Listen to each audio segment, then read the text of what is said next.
Okay, so this is the beginning of Module 5, and for today's activity, you guys will want to have this graph.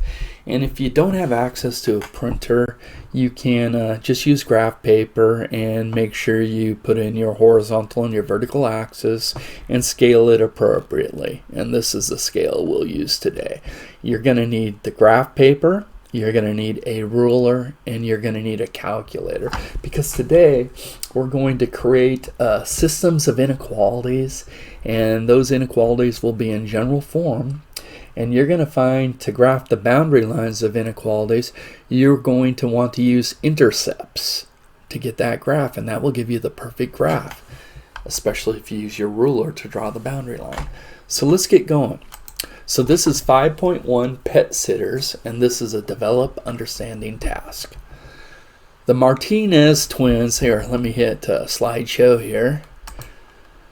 The Martinez twins, Carlos and Clarita, are trying to find a way to make more money during summer vacation. When they overhear their aunt complaining about how difficult it is to find someone to care for her pets while she'll be away on a trip.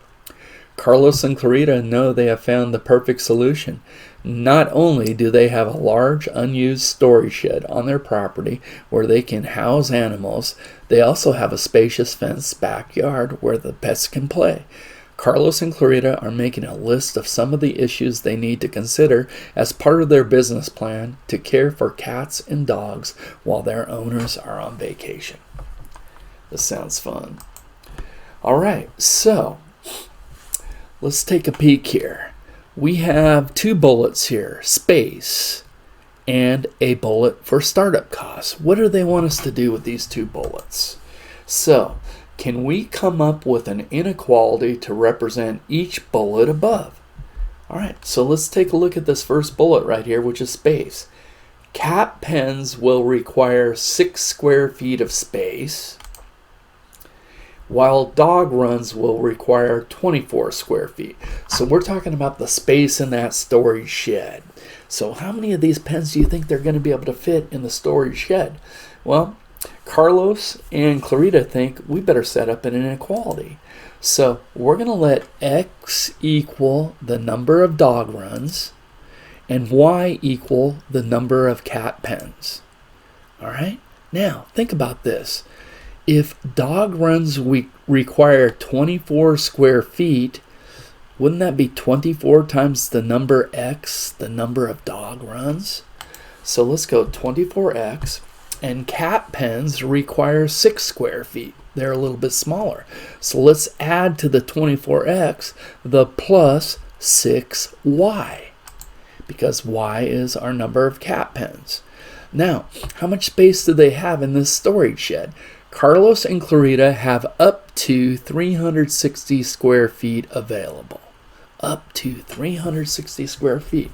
So up to, think about that as an inequality. This 24x plus 6y can be up to, which means it would have to be less than or equal to 360 square feet. And there's our first inequality in general form right there. All right, and most of the problems you're going to see are going to look just like this and will be this easy to set up. You declare your variables and then set up a linear inequality in general form. Okay, so let's do one for the second bullet right here, startup costs. Carlos and Clarita plan to invest much of the $1,280 they earned from their last business venture to purchase cat pens and dog runs. It will cost $32 for each cat pen and $80 for each dog run.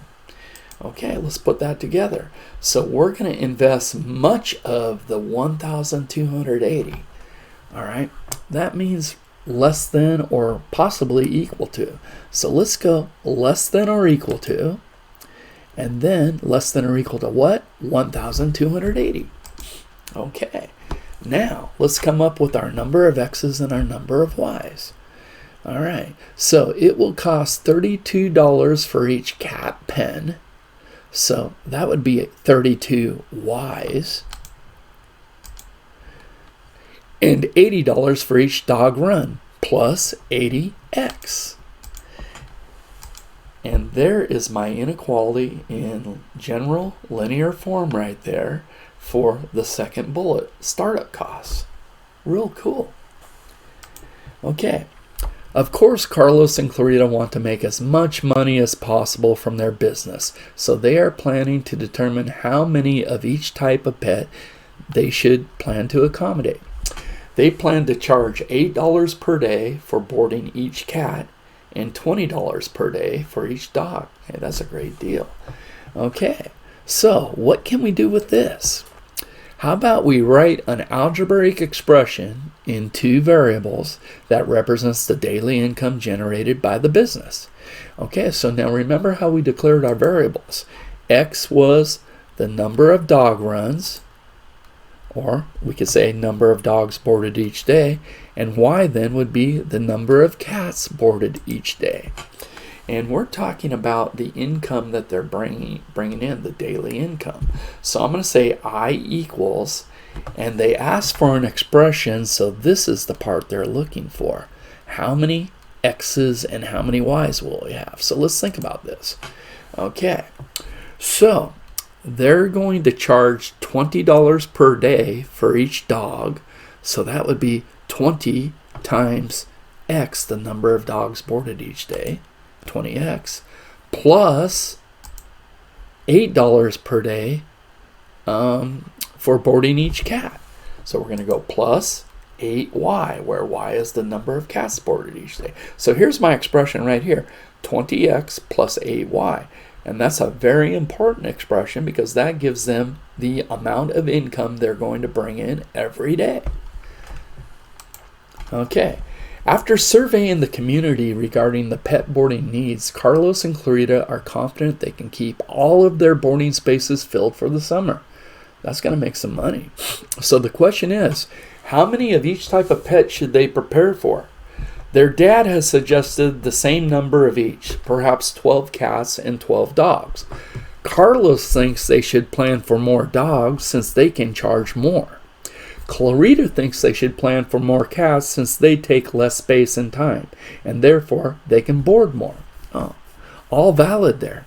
What do you think? What recommendations would you give to Carlos and Clarita, and what argument would you use to convince them that your recommendation is reasonable? So, what do you guys think? And right now, if we were live, I would ask you guys, okay, how many people think we should go the same amount of cats and dogs? How many people think we should have more cats boarded? And how many people think we should have more dogs boarded? All right? And then, you know what? We'd get a variety of answers there, and this would be a lot of fun. Now, here's what we're going to do. We're mathematicians. So, we're going to determine, what number of cats and or dogs will maximize our income with all of the constraints we have, the startup cost constraint and the cost constraint. So this is what a mathematician would do, and this is a lot of fun. All right, here's the graph that I asked you guys to have printed out or your own piece of graph paper. And we're going to take this 24x plus 6y is less than or equal to 360. And I believe this was our space constraint because didn't the dog run take up 24 square feet? The cat pen took up 6 square feet, and we had 360 square feet to work with. All right. Now, you are all used to graphing a boundary line or the line of a linear equation in slope-intercept form, y equals mx plus b, or point slope if you don't have a y-intercept.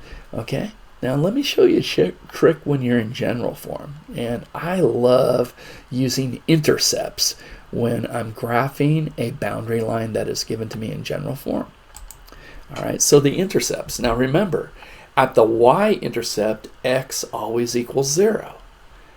Now if we find the y-coordinate of that point, we will know our y-intercept of our boundary line. All right, now this is why I ask you to make sure you have a calculator today, because all we're going to do is this. If x is 0, then we have 24 times 0, which is gone, and we're left with 6 times y is 360. Now if you're going to solve for y, you would divide that 360 by the 6. Remember, the 24x is gone. So you guys punch that out on your calculator or do it in your head. How many times does 6 go into 360? Well, 6 would go into 36 6 times, so 6 would go into 360 60 times. The y-intercept is the ordered pair, x equals 0 and y equals 60. So that would go right up here. And I don't know if I'm going to graph that point yet. Probably going to find the x-intercept now. So let's find the x-intercept. Okay, that means the y has to be 0 to be on the x-axis down here. So if 6 times 0, that's gone, and you're left with 24x is 360. So to solve for that x, we have to divide by 24. So I'm just going to get the calculator out to make sure we get this right. So let's go 360 divided by 24 on our calculator. 360 divided by 24. And I'm getting 15. And there it is. The x-intercept is 15. So let's plot our y-intercept when x equals 0, y equals 60. And there it is. And our x-intercept when y equals 0, x is 15. Now with these two intercepts and a ruler, just now take a ruler and connect the dots. And that's going to be your boundary line. And I did a solid boundary line, and we'll talk more and more about this, because the inequality here says less than or equal to. That means a point on this boundary line would be a valid point for this inequality right here. If there was no equals there, this line, this boundary line, would have to be a dash line. And we'll see that more and more. All right, so now, that's the equation of the graph of the equation 24x plus 6y equals 360 right there. But this is an inequality, all right? And an inequality divides the plane in half. So we need to shade either above that boundary line or below that boundary line. Now, an easy way to determine which way you're going to shade is this. And this is great practice. Let's take this equation or inequality in general form, and let's solve for y to put it in slope-intercept form. And the reason we do that, because then we're going to have a y, and we're going to see our inequality, and it's going to be very easy for us to know which side to shade. So if I'm going to solve for this y, you guys know we're solving a literal inequality now. We have to subtract the 24x's. Okay, now bring down the less than or equal to. And you have 6 times y. And over here, again, we've got the 360 minus 24x. And you can write that 360 minus 24x. If you want to see your mx plus b, you might write it negative 24x plus 360. And now, to isolate that y, what are we going to do? We're going to divide every term by 6. So let's bring down our inequality again. And 6y divided by 6, the 6's would cancel, giving us y is less than or equal to. And now, let's practice this. A negative divided by a positive will be negative. And I have 24x's that I'm dividing by 6.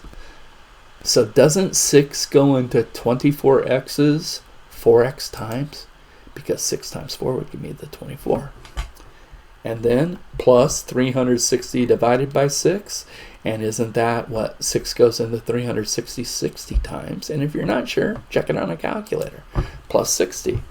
And there it is. And by the way, now I can do two things here. I not only know which side to shade, but I also can check my original boundary line, because now this is slope-intercept.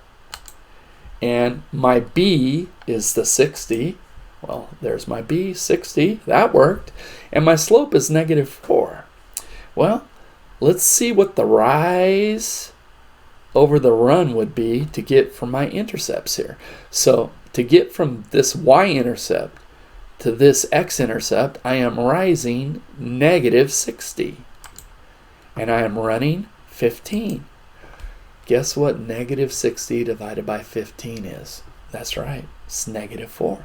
So that boundary line has to be perfect. And by the way, y is less than or equal to the negative 4x plus 60. So less than means that we have to shade below the line. And the equals means the line is solid. So guess what? There's my negative 4. And there's the graph of that inequality right there. So any point in this shaded region and on the boundary line would be a possible solution. Now we're talking about number of cats and number of dogs, or number of cat runs and dog runs. So we want to just use whole numbers. All right. We don't want fractions here. So any point is a feasible solution in the shaded region and on the boundary line, assuming that point has an x and a y coordinate that is a whole number. Okay, so let's do the same thing now with the other constraint, which again, this was our space constraint, and now we're going to do this again with our cost constraint. And remember the cost, it was $80 per dog run and $32 per cat pen, and we had up to $1,280 to spend on dog runs and cat pens. Oh, it all makes sense. All right, let's do the same thing. Let's graph this boundary line with using intercepts. So at the x-intercept, or excuse me, the y-intercept, x is 0. So if this x is 0, 80 times 0 is gone, and I'm left with 32y is 1280. So to solve for that y, we're going to divide the 1280 by the 32. Let's do that on our calculator. 1,280 divided by 32. And I'm getting 40. Okay, now let's find the x-intercept. So we'd make y 0. So this 32 times 0 is gone, and we're left with 80x is 1280. So to undo that multiplication by 80, we're going to divide both sides by 80. So what is 1280 divided by 80? 1280 divided by 80 is 16. So we have a y-intercept of 40. Look, I already plotted that right there, and that was kind of challenging to plot because I don't see a 40 there, so I need to know what every hash mark is worth. Let's see. Is this like 3, 6, 9, 12, 15? Yeah, they're 3, so look at this now. 30, 33, 36, 39, and I went 40 right there. Now that's not perfect, but I did the best I could with what I had. All right, and then the 16, well, this will be easier because these are all by ones. 1, 2, 3, 4, 5. So 16 would be right there. Now, again, because we had to approximate this y-intercept based upon our scale right here, this boundary line won't be absolutely perfect, but it's going to be pretty darn close. And because I see an equals, the boundary line must be a solid line. All right. Now, and the less than or equal to, with everything positive, I'm assuming I'm going to shade underneath, but I always like to solve for this y, just to make sure. All right. Plus, then I can double check my boundary line. Okay. So let's solve for y. Well, if I'm going to solve for the y, I need to get rid of those 80x's. So let's subtract 80x from both sides. And that's going to give me 80x minus 80x is gone, and I'm left with 32y on the left, and I have negative 80x plus 1,280 on the right. Okay, and now we have to undo this multiplication by 32, so we're going to divide every term in this inequality by 32. And let's do what we can do in our head and then do what we need to on our calculator. So here the 32 over 32 will cancel, and I have y is less than or equal to. Hey, let's see if we can do this in our head. I have a negative over a positive, so that's going to be negative. And let's see, is there a number that goes into 80 and 32? I think 16 does. Let's see if I use a 16. 16 could go into 80 5 times and into 32 twice. So this 80 over 32, is that 5 over 2? Look at that, and there's my x. So y is less than or equal to negative 5 over 2x. And 1,280 over 32, well, I'm going to get my calculator out for that one, you guys. So let's do it. 1,280 divided by 32, and I'm getting 40 plus 40. There you go. And wasn't that what we were expecting? Because our x-intercept, or excuse me, our y-intercept was a 40. That's my b. All right. And now let's check the slope. Let's see. If I drop 5 and run 2, well, let me see. That's 1. So dropping 5 would be about right there, and then run 2, that'd be about right there. That's about perfect. Nicely done. Yeah, oh, that's nice. Okay, so that works. So I know my boundary line is correct. But what's most important here, and what I did this for, is y is less than that boundary line. All right, so that means I shade below it. So there's the solid boundary line for the equals and shading below it. And that is a graph of the inequality 80x plus 32y is less than or equal to 1,280. So now, I should have told you to put this graph on our previous graph because we want a system of inequalities so we can see our constraints together. So let's see if that's what we did next. Oh yeah, well, we'll put them together right here.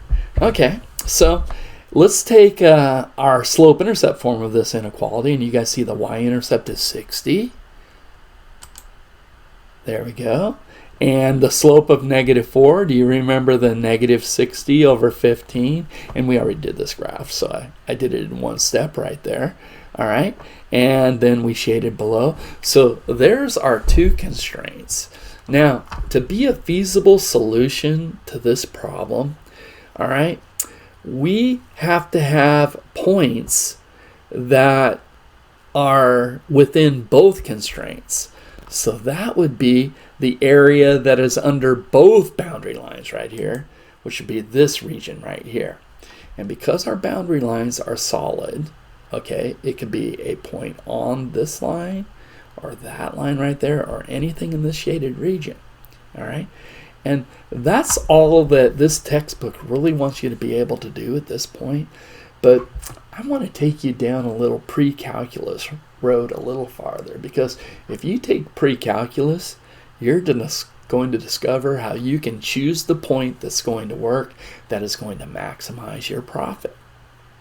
Okay, and here's what it is. It's called a corner point principle. This is called a feasible region right here, all right? And that is one of my corner points, all right? And I have another corner point right here and another corner point right there.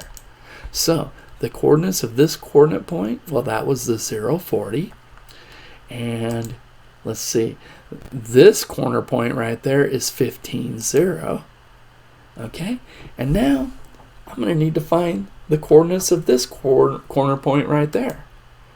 All right, so how can I do that? Because obviously these are not whole numbers. So what I'm going to do is I'm going to solve, and I'm going to get fractions for my coordinates, and then I'll have to round to the nearest whole number because, again, we're talking number of dogs, number of cats. And I'm going to check this because this might actually maximize my profit. So let's set the two expressions equal to each other. Remember, we have the -5x, 5 halves x plus 40, and the -4x plus 60. Well, let's take that -4x plus 60 and set it equal to -5 halves x plus 40. And this is just an opportunity for us to practice solving equations too. All right. Now, I don't know. What do you guys want to do? You know, we could multiply everything by 2 to get rid of that fraction. I wonder if I did that, or did I just add 4x to both sides? It looks like I'm going to multiply every term by 2 to get rid of the fraction. So if I go -4x times 2, I have -8x. And then 60 times 2 would be 120. And negative 5 halves x times 2. The 2's would cancel to give me negative 5x. And 40 times 2 would be 80. All right. Now, let's get our x's on the same side. And I think I would probably add the 8x's. Yes, I did. And you could go either way here, but if I add 5x's, I'm going to have a negative number of x's, and that's going to give me one more step when I solve. So I'd like to keep my x's positive. So let's rewrite. So negative 8x plus 8x is gone, and I have 120. And negative 5x plus 8x, well, that's 8x minus 5x. That would be 3x plus 80. Okay. Now, let's solve for this x here, so we better subtract the 80. All right, and I'm out of room, so I'm going to have to write this somewhere else. So I'm going to bring the equal sign, and where did I put it? Probably up here somewhere. There it is. Look at that. And on the left of that equal sign, I have 120 minus 80. That'd be 40. And on the right, 3x plus 80 minus 80 is just 3x. And then we're going to divide both sides by 3. And like we thought, okay, the 3's cancel, so x equals 40 over 3. All right, now 40 over 3, that's not a whole number, but we're still going to check this out, and we're going to find the y when x is 40 over 3, and then we'll have the coordinates of this point. Okay, so I'm going to go y, and I'm just solving for y now, so I'm just going to use an equals rather than an inequality, and I'm going to go negative 4 times our x, which was 40 over 3 plus 60. And that equals, and you guys, you have your calculator. Let's just punch this out. Okay, so I'm going to punch that out exactly the way I see it. I know we could probably do it by hand, but I'm taking you guys well beyond where we need to be right now, but I hope you're enjoying the experience. So I'm going to go negative 4 parenthesis, and then go 40 divided by 3, close my parenthesis, plus 60, and there it is. And I'm getting 6.6 repeating, and I'm going to make that a fraction. I'm going to have my calculator make that a fraction, and I get 20 over 3. 20 over 3, look at that. Okay, all right. And I think when I did the PowerPoint, I did that in my head because of the way I did that. But anyway, we have our 20 over 3 there. Okay, so that means this point has an x coordinate of, that was 40 over 3 for the x coordinate, and 20 over 3 for the y coordinate. And that is the perfect coordinates of the intersection of those boundary lines. Now, when we check this corner point for a solution, we're going to have to round to the nearest whole number for both our x and our y. Okay, and a business person really needs to do this. So let's set up a table right now, and let's check our corner points and do our income. All right, so x, the number of dogs. Well, for this first point, we have 0 dogs because x is dogs. And there's my income too. So there's my 0 dogs, and I have 40 cats.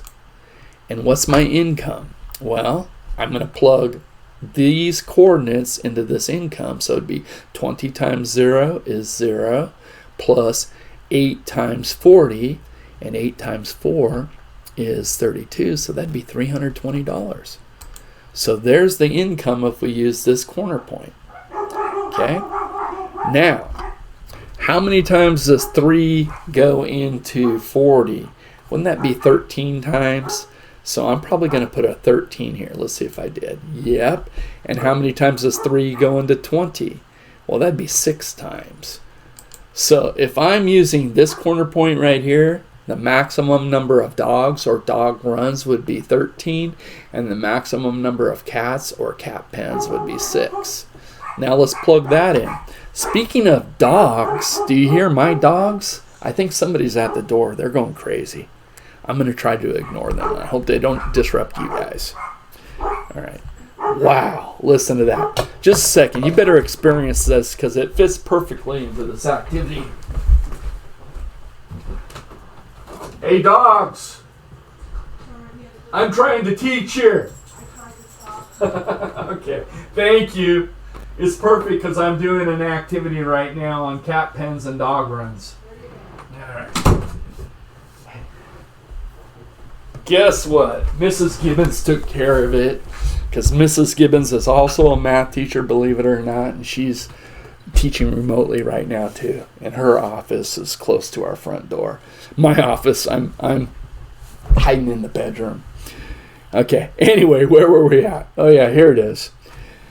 Let's plug this point, x equals 13 and y equals 6, into this income equation. So I'm going to go 20 times 13, and I'm just going to do this on my calculator, you guys, plus 8 times 6, and I'm getting $308. So would we use 0.40 or this 40 over 3, 20 over 3? Well, right now 0.40 is the winner so far. All right, we have one more point to check, and that would be we're going to do 15 dogs and no cats. And that becomes just 15 times 20, which would be what? Is that $300? Yes, it is. So which point is going to maximize our profit? It's going to be every day we're going to have 0 dogs. So we're no longer dog sitting. All we are doing is cat sitting right there. And that's going to maximize our profit.